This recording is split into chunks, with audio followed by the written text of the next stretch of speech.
आपण पाहत आहात आपल्या हक्काचे प्रतिध्वनी न्यूज। प्रभाग क्रमांक 6 मध्ये राष्ट्रवादी काँग्रेसच्या उमेदवारांची प्रचारात आघाडी। महापालिका निवडणुकीच्या दुसऱ्या टप्प्यात प्रभाग क्रमांक 6 मध्ये राष्ट्रवादी काँग्रेसच्या सर्व उमेदवारांनी प्रचारात स्पष्ट आघाडी घेतल्याचे चित्र दिसून येत आहे। उमेदवारांमधील सुसूत्रता, नियोजनबद्ध प्रचार आणि संघटित पदयात्रा हे राष्ट्रवादी काँग्रेसच्या आघाडीचे प्रमुख गमक ठरत असल्याचे राजकीय निरीक्षकांकडून सांगितले जात आहे।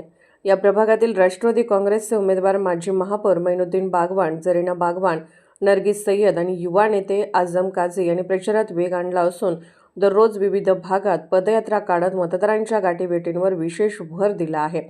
आज राष्ट्रवादीच्या सर्व उमेदवारांनी पीर नालसाब चौक येथून पदयात्रेला सुरुवात केली। यानंतर मंगल टॉकीज परिसर, मच्छी मार्केट, ढोर गल्ली, बसवेश्वर चौक, तहसीलदार गल्ली, माळी गल्ली तसेच दर्गा परिसरातील घराघरात जाऊन मतदारांशी थेट संवाद साधण्यात आला। उमेदवारांनी विकास कामे, प्रलंबित प्रश्न आणि भविष्यातील योजनांची माहिती देत नागरिकांना राष्ट्रवादी काँग्रेसच्या पॅनलला विजयी करण्याचे आवाहन केले।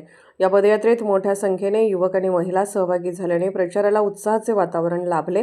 मतदारांचा सकारात्मक प्रतिसाद आणि वाढता सहभाग पाहता राष्ट्रवादी काँग्रेसच्या पॅनलने प्रभाग 6 मध्ये चांगलीच आघाडी घेतल्याचे स्पष्टपणे दिसून येत आहे। आपण पाहत आहात प्रतिध्वनी चॅनल। अशाच बातम्या पाहण्यासाठी आमच्या चॅनलला सबस्क्राइब करा आणि बेल आयकॉनवर क्लिक करा। कुपवाड शहर महानगरपालिका 2026 पंचवार्षिक निवडणूक या दरम्यान आज या ठिकाणी आमचे लाडके नेते मैनुद्दीन बागवान साहेब, तसेच आझम काझी, नरगिस मॅडम, जमीलभाई बागवान व सर्व यांची टीम या ठिकाणी आलेला आहे।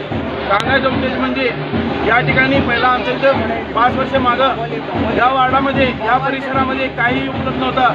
साहेबांनी पूर्ण स्ट्रीट लाईट बसवली, 20 लाखाचा जे रस्ता होता ते रस्ता मंजूर केला आहे आणि निवडणुकीच्या नंतर ते कंपाऊंड खाकी लगोटे म्हणून बाबा दर्गा येथे वडीलांचा विद्या आणि मजलुबी बाबा येथे या ठिकाणी कंपाऊंड वॉल बसवण्यात येणार आहे।